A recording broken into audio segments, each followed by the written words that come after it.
What's up, guys? Welcome to the Chess Giant. This is Solomon Odell, and today we'll be going over a very unique game played by Levon Aronian. Here he played against none other than Magnus Carlsen, who is arguably the greatest player to ever live. So this is a very elite level game, and easily one of Aronian's most memorable. Aronian never fails to give us entertaining chess with his unpredictable moves and ideas. So let's just hop right in. Aronian here was playing with the white pieces.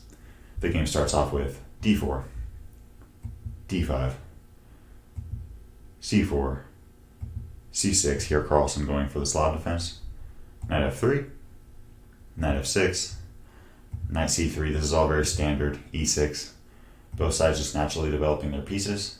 We see e3, a6, b3, bishop e4, attacking the knight on c3, and here Aronian played bishop d2.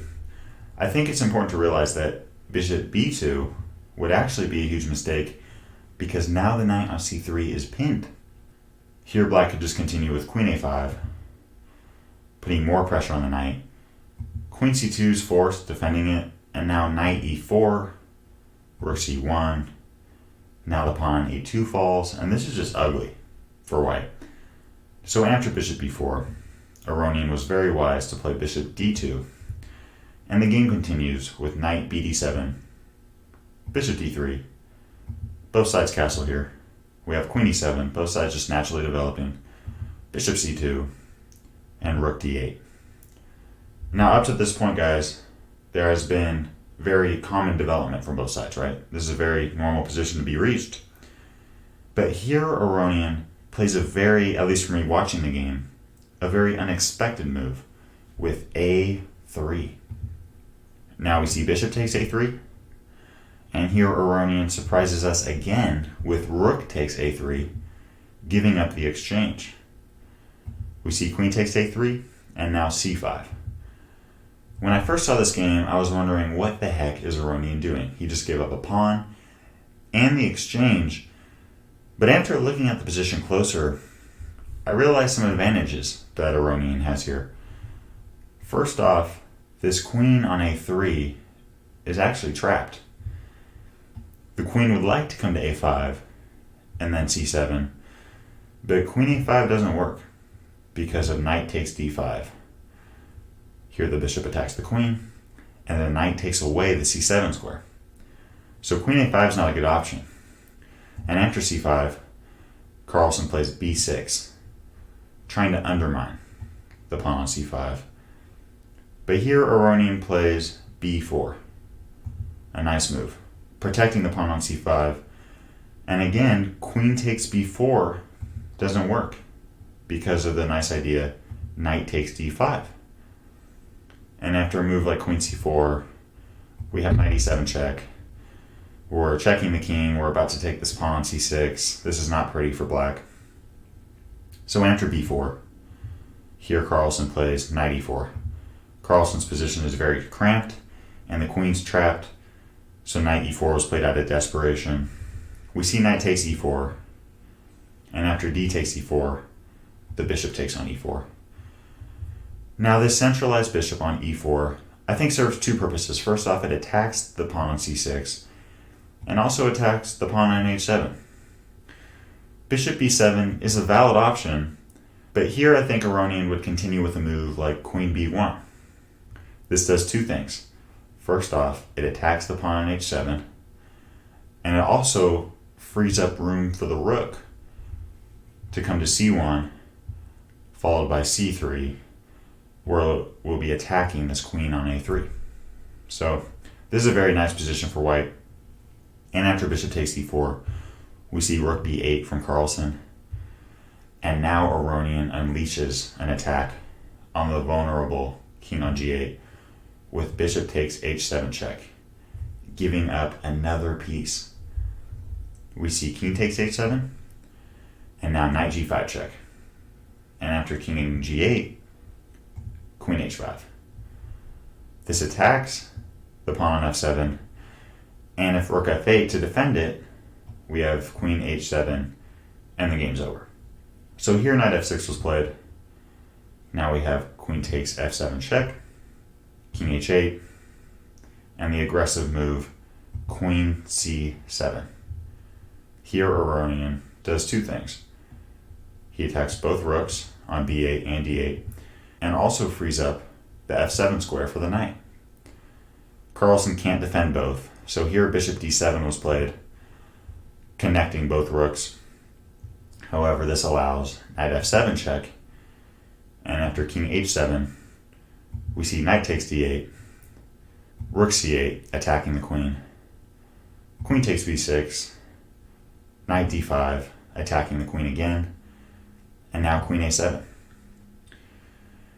And here after rook takes d8, we see that Aronian is down a piece, but is up 3 pawns. And here he pushes his e-pawn with e4, attacking the knight on d5.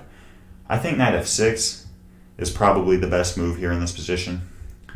But after e4, we see queen d3 from Carlsen.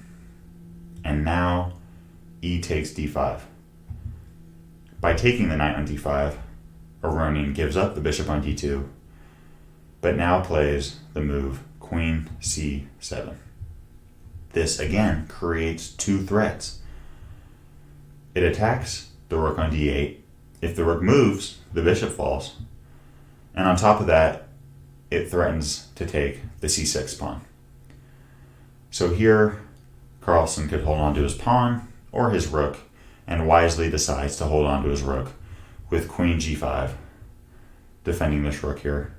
But now d takes c6 is played, and now Aronian is up 4 pawns for the piece, and has a very nice position because the piece that Carlsen does have on c8 is really just a tall pawn. Its scope is limited to a6 and e6, and it's not really doing much.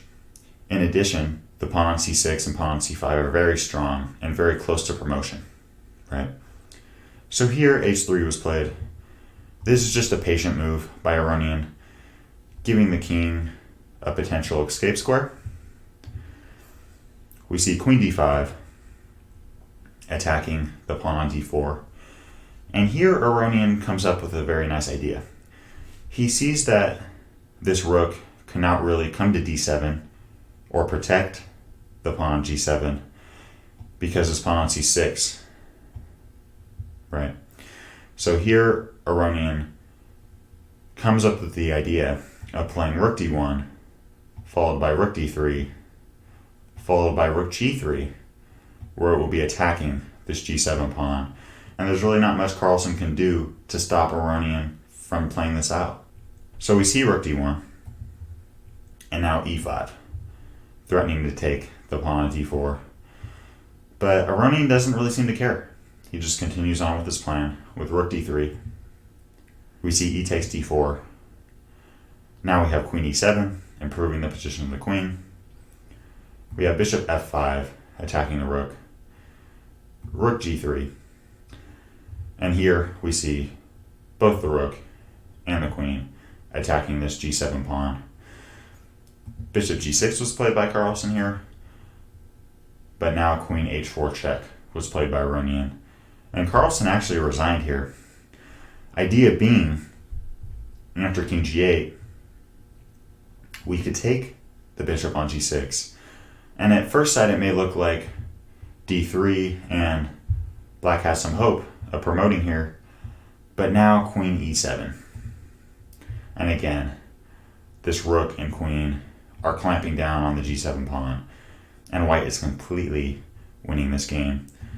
So it's not hard to see, especially against a player with Aronian's caliber, why Carlsen resigned in this position. So as always, I hope you guys enjoyed this game. a3 on the 11th move was very unexpected, at least for me watching the game, and was very well thought out. Aronian showed a lot of confidence by playing this. I myself would never even consider giving up an exchange and a pawn on move 11 to Magnus Carlsen. But Aronian is elite and played this game with a lot of creativity. So let me know what you guys thought of this game down in the comment section below. And let me know if there's any other games by Aronian you'd like to see on this channel.